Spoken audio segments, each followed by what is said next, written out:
अक्सर कठिन संघर्षों में कई लोग अपनी जिम्मेदारियों से, अपने सपनों से, अपने लोगों से दूर हो जाते हैं। इसी जहां में कई ऐसे भी लोग हैं जो पहाड़ जैसे संघर्षों के बीच जीवन को एक नए मुकाम पर ले जाते हैं। अभिनंदन आप सभी का। दोस्तों, मैं आज एक ऐसी किताब के बारे में आपको बताने वाला हूं, एक ऐसी कहानी के बारे में बताने वाला हूं जो अपने आप में कई संवेदनाएं, जीवन के संघर्ष, रिश्ते नाते, जिम्मेदारियों को संजोई हुई है, जिसके किताब का नाम है द फोर विंड्स। बहुत ही प्रचलित बुक है, 2021 की बेस्ट सेलिंग की बुक्स में से एक बुक है, जिसके जो राइटर हैं क्रिस्टियन हैना है। दोस्तों, ये जो कहानी है ना, वो माँ और बच्चे के बीच के प्यार की कहानी है, एक दृढ़ निश्चय की कहानी है, जीवन के संघर्ष की कहानी है, एक दूसरे के प्यार की कहानी और बहुत ही महत्वपूर्ण खुद के प्रति प्यार की कहानी, खुद के प्रति प्रेम की कहानी। दोस्तों, लास्ट तक ये वीडियो देखिएगा। 464 पेज की ये जो स्टोरी है, बहुत कम शब्दों में मैं इसको बताने की कोशिश करूंगा और अंत में ये भी बताऊंगा कि इससे हमको क्या सीखने को मिला और इस बुक का नाम यही क्यों रखा गया। चलिए स्टार्ट करते हैं। इस कहानी में एक एल्सा नामक लड़की थी जो अमेरिका में जिसका जन्म हुआ था। थोड़ी अजीब दिखने की वजह से उसके घर वाले उतना प्यार उसको नहीं करते थे जितना और बच्चों को करते थे। इस वजह से एल्सा जो थी वो बहुत ही अकेला फील करती थी। उसके जीवन में एक सपना था कि उसको कॉलेज जाना है, शादी ब्याह करना है और एक नॉर्मल आम जीवन जीना है। दोस्तों, ये कहानी ना 1921 पर बेस्ड है करके हो सकता है कि उस समय लड़कियों का कॉलेज जाना भी उनके लिए एक बड़ा ड्रीम जो एल्सा के लिए था। लेकिन एल्सा अपनी बेसिक पढ़ाई भी पूरी नहीं कर पाई क्योंकि उसे घर वाले उसे बाहर नहीं भेज पाते थे, क्योंकि कोई उसका मजाक ना उड़ाए, उसको देख के उसे घर वालों का मजाक ना उड़ाए। इसी बीच में एल्सा की मुलाकात एक रेफे नामक लड़के से हुआ। दोनों रिलेशन में आ गए और किसी एक घटना की वजह से दोनों के घर वाले ना चाहते हुए भी उनकी शादी ब्याह करवा दिए। जो रेफे था, उसके जो मम्मी पापा जो थे वो इटली से आए हुए थे और यहाँ पर उनके खेती बाड़ी का काम था। पिताजी का नाम उसमें टॉनी बताया गया है और मम्मी का नाम जो है रोज बताया गया है। अब एल्सा जो है वो अपने ससुराल में रहने लगी, बहू का किरदार अच्छे से निभाने लगी, काम करने लगी। उनके जो ससुराल के जो सोच विचार हैं, जैसा उनको चलना है, वो सबको अपना लिया। एल्सा, इसी बीच में एल्सा की एक बहुत प्यारी सी बच्ची हुई जिसका नाम उन्होंने लोरेडा रखा। अब लोरेडा से बहुत प्यार करती थी, अपने सपनों को वो लोरेडा में देखती थी। इसी बीच में एक घटना हो गई, आगे मैं बताऊंगा उसके बारे में।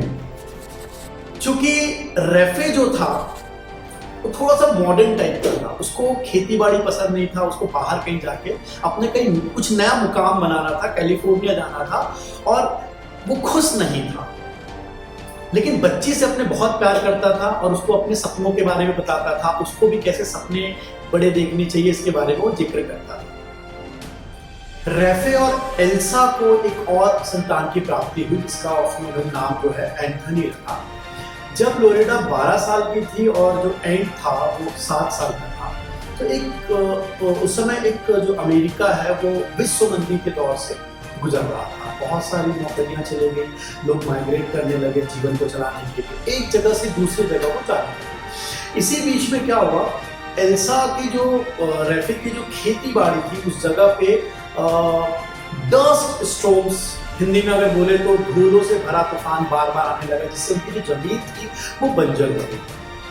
रेफे इतना डिप्रेशन में आ गया कि उसने बिना बताए घर छोड़कर चला गया और वो कभी वापस नहीं आया। जो लोग थे, जो घर के जो परिवार थे, बहुत ही दुखी समय से गुजरने लगे और लोरेडा भी जो थी वो बहुत दुखी हो गई क्योंकि उसको जो मोटिवेशन था उसके पिताजी से मिलता था। मम्मी से थोड़ी नाखुश थी क्योंकि मम्मी तो दिन भर काम और परिवार चलाने में लगी हुई, तो उसको मोटिवेशन नहीं मिल पाता था। दादाजी थे वो लोरेडा को पढ़ाई के अलावा कुछ बेसिक ज्ञान भी देते थे, कुछ कैसे लड़ना है, कैसे अपना आपको सेव करना है, कैसे आपके दोस्तों के प्रति कैसा आपका व्यवहार होना चाहिए, ये सब भी लोरेडा को सिखाते थे। एक दिन क्या हुआ कि जो एल्सा की जो छोटा बेटा था एंथनी, उसको डस्ट निमोनिया हो गया, एक लंग से रिलेटेड एक बीमारी है। तो एल्सा ने भी अपनी जगह से माइग्रेट करने का सोचा।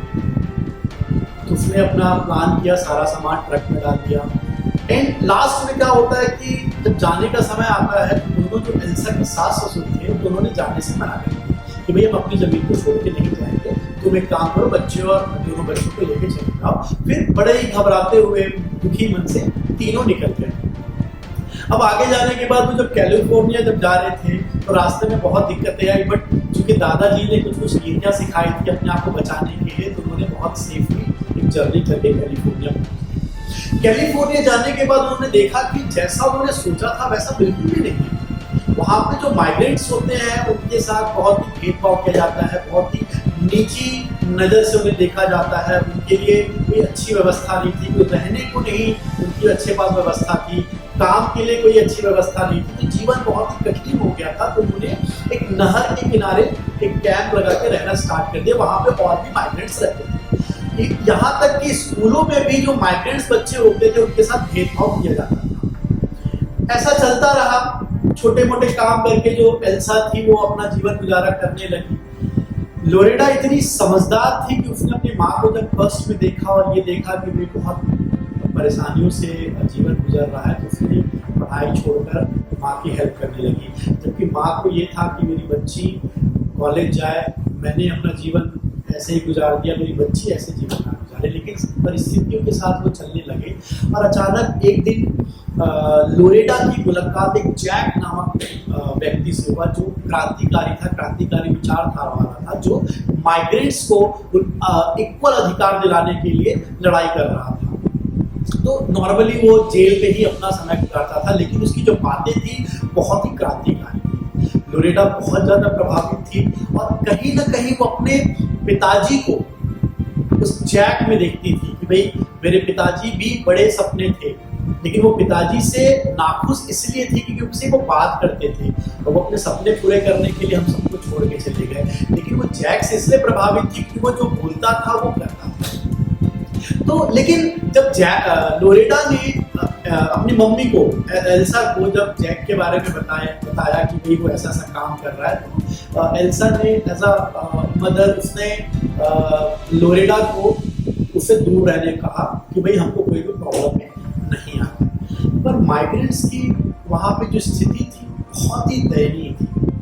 उनको दिन भर काम कराया जाता था, बहुत कम सैलरी मिलता था, कुछ होने पर उनकी सैलरी काट लिया जाता था, मानो उनके साथ गुलाम जैसा व्यवहार किया जाता। ऐसा बहुत दिन चलने के बाद एल्सा को ये फील हुआ कि ऐसा करके वो ना तो अपने लिए कुछ कर पाएगी और ना ही बच्चों के लिए जिनके लिए वो जी रही है, जिनके लिए कुछ करना चाहती। तो फिर उसने भी जैक के साथ मिलकर उस क्रांति में उसका साथ दिया और माइग्रेंट्स को बराबर हक दिलाने के लिए काम करना स्टार्ट किया और एक लीडर बन के लोगों को आवाज देने लगी कि हमको मिलके हमारी बराबरी के लिए हमको लड़ना है। इसी बीच क्या हुआ, एक बहुत ही दुखदायी घटना हो गई, क्योंकि वहाँ के जो लोकल जो लोग थे वो ये नहीं चाहते थे कि जो माइग्रेंट्स है उनका वहाँ पर हक। तो एक पुलिस कार्यवाही में एल्सा को गोली लगी। एल्सा की अंतिम सांसें चलने लगी। तब एल्सा ने जैक को क्या कहा पता है? कि मेरे बच्चों को घर पहुंचा देना। और उसने लोरेडा को हाथ पकड़ते हुए कहा कि बेटा अपने सपनों के लिए जीना है और तुमको कॉलेज जाना और अपने सपने पूरे करने। आप मानोगे नहीं दोस्तों, जो एंडिंग था वो इतना दुखदाई था। आप जब पढ़ेंगे किताब को कभी तो आपको वो डेप्थ फील होगा कि वो क्या दर्द है जो हम जी रहे हैं। लेकिन उस बच्चे की, लोरेडा की मैं बात कहूं, उसने एक ड्यूरेशन तक, लंबे समय तक जो मम्मी के जो कमिटमेंट था, मम्मी के जो सपने थे उसको दिमाग में रखा, काम करते रही और जैसे 18 साल की थी वो कॉलेज ज्वाइन कर ली और अपने जीवन को जैसा मम्मी ने सोचा था, कभी जैसा चाहा था उस तरीके से जीना स्टार्ट किया। और इस तरीके से स्टोरी एंड होती है। और इसमें क्या सीखने को मिला चलिए मैं बताता हूँ। दोस्तों मेरे हिसाब से इस किताब का जो नाम रखा गया है द फोर विंड्स,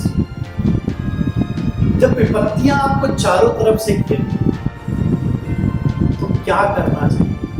जैसे हालात एल्सा के साथ, जैसे हालात दोस्तों आज हमारे सामने कोविड के साथ, कई लोगों ने अपनी को खो दिया, कई लोगों ने नौकरियां खो दी, कई लोग बीमारी से ग्रसित, फिर भी वो करें, हमको लड़ना होगा। इस संघर्ष से, एक जीवन के संघर्ष को पार करके एक नए उजाले की तरफ जाना होगा, एक दूसरे की मदद करते हुए हमको आगे बढ़ना होगा। बच्चों को क्या करना है, इससे ज्यादा इम्पोर्टेंट बच्चों कैसे करें, इस पे हमें जाना चाहिए। और हमें भी व्यवहार में उन चीजों को लाना चाहिए ताकि बच्चों को सिर्फ ये ना लगे कि यार ये तो बातें, हम भी जब बड़े होंगे तब भी अपने बच्चों को यही लाएंगे। हर परिस्थितियों का सामना करना, हक के लिए लड़ते रहना है, संघर्ष करते रहना और अपने सपनों के लिए जीना है, चाहे वो सपने अपने हों, चाहे बच्चों के हों, चाहे किसी का।